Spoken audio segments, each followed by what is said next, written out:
Yeah, come on over here and come take a seat so I can tell y'all about how me and my friends got haunted at the Gatlinburg, Tennessee cabin. Yeah. So one of my best guy friends, him and his fiance were about to get married, and he travels internationally for his job.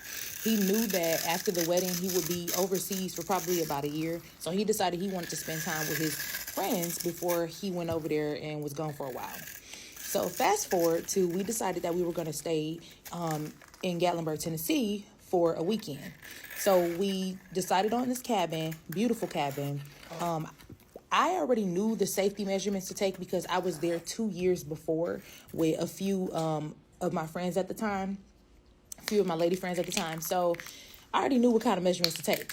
So we get there to this cabin, and when we get there, there's a little lock on the door where you put in the code and you walk in. So we put the code in, we go in there, and the first thing we wanted to do was go to the back area, like the backyard area of the cabin, because we knew it was too late for us to go drive into the city to do anything.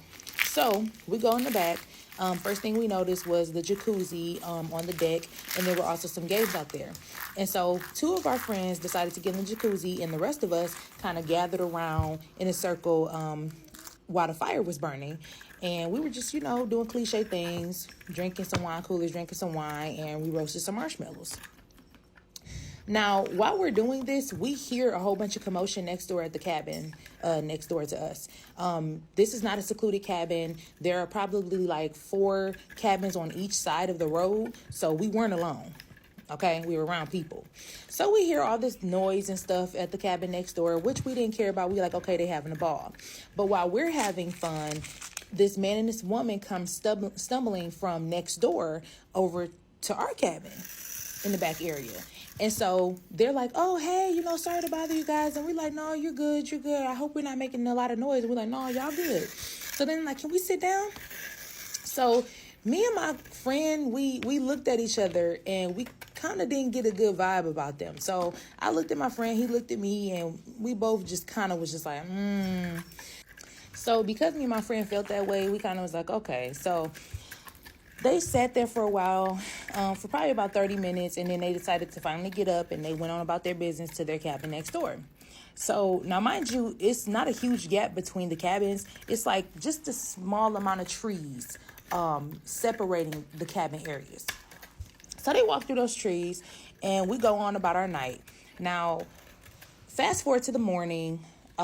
We see this woman outside of the cabin next door where the woman and the man wandered from. And so we waved at the woman. We're like, hey, good morning, good morning. And she was like, hey, good morning, you guys.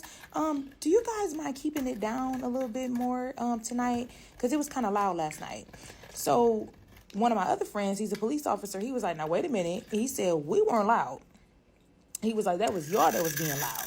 She was like, no, we were asleep. She was like, but we were asleep. We have our kids, and we heard you guys. And so he pretty much was just done with it. He didn't want to argue with her. He was just like, okay, we'll keep it down, and left it alone. So we go into the city for our attractions. Fast forward, we get back to the cabin, and our doors are open. And because our doors are open, we're scared because I don't know if anybody has ever rented from off of Airbnb, but they literally give you a whole list of things to be on the lookout for while you're renting a cabin and whatever, because a bear could have wandered in, right? So that's what we're worried about. So we call the local authorities. They come in, they check around, no bears, no animals in there. So we're good. We're happy about that. We go in, we get cleaned up, and then we hanging out in the living room area. Now, while me and my friends are down in the living area and whatever, just chilling and chopping it up, in walks the woman and the man from last night that stumbled over into our cabin area in the backyard.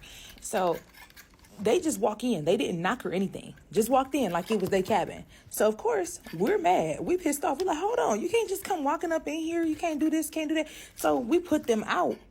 They were confrontational with us like we were in the wrong.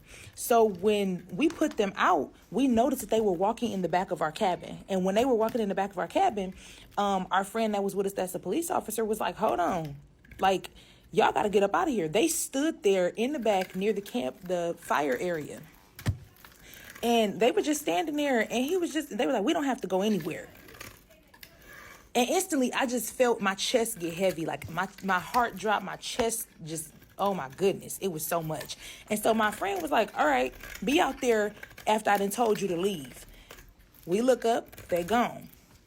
Now, fast forward to, we go upstairs on the second floor because it was like another game area.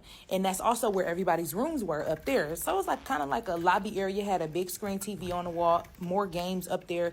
We're all up there. But two of our friends decided they wanted to go back into the jacuzzi outside.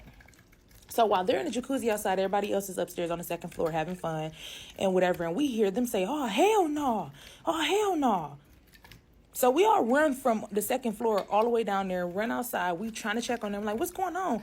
And we see the woman and the man walking from next door. They get to chasing my two friends that were in the jacuzzi, chasing them around.